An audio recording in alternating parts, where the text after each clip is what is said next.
And so when I was learning about the guitar modes as a beginner, there was all this talk about fretboard shapes that was really confusing me. I was being told that if I had the C major scale and wanted to play the C Ionian mode, I had to play this shape. To play the F Lydian mode, I had to play this shape. And so on. But this approach isn't helpful or musical. What really helped me was finally understanding that the secret behind the modes is chords and chord progressions. To play a mode, we don't have to restrict ourselves to a certain shape. We can play across the entire fretboard in whatever manner we choose. So instead of using that shape you just played, what would you do if you wanted to play the F Lydian mode?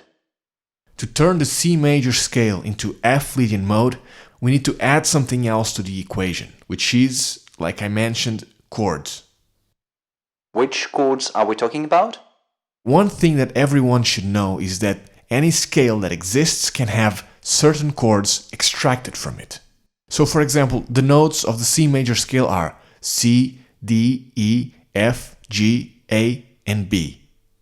From these 7 notes we can create the combination of C, E, G. And coincidentally, those are the notes of the C major chord. And continuing with this process, we end up with many more chords, but the most important ones are C major, D minor, E minor, F major, G major, A minor, and B diminished. But we can extract dozens more. And the big secret behind the music modes is simply this. If you want to play the C Ionian mode, you simply have to play the C major scale over the C major chord.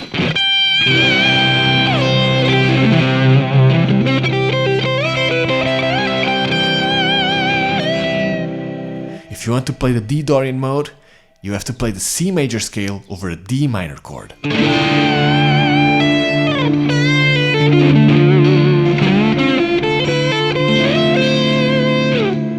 So, to play the F Lydian mode, all you need to do is play the C major scale over an F major chord. That's right.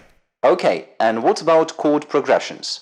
Since chord progressions consist of multiple chords, does that mean we keep jumping between modes then?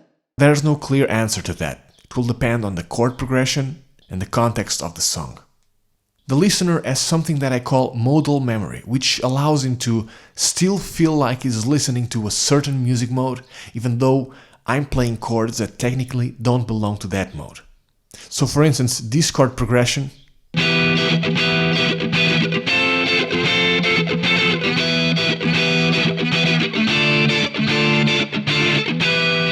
is a Phrygian chord progression, comprised by chords that also belong to the F Lydian mode and the D Dorian mode.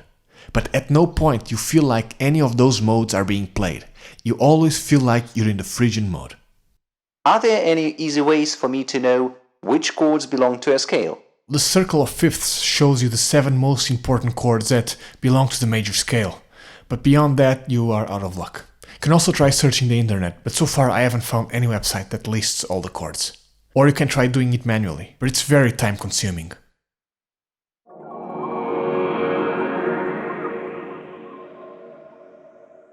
One of the things that SLModes does is showing you all the chords you can extract from a scale.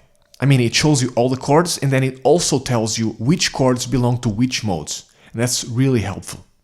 But what really sets it apart in this regard is that you have access to all the chords and all the modes of many more scales such as the melodic minor, harmonic major, Hungarian major, and so on.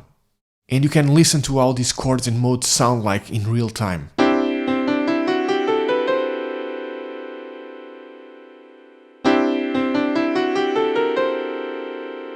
Okay, so to recap, to use a mode, all you need to do is play a scale over a chord you derived from that scale. Yeah, and depending on the chord you decide to use, you activate a different mode. That's all you really need to know about the guitar modes to start using them right away. And you can definitely do it without the help of SLModes, but come on, it's more fun with SLModes. SLModes. Let your music change the world.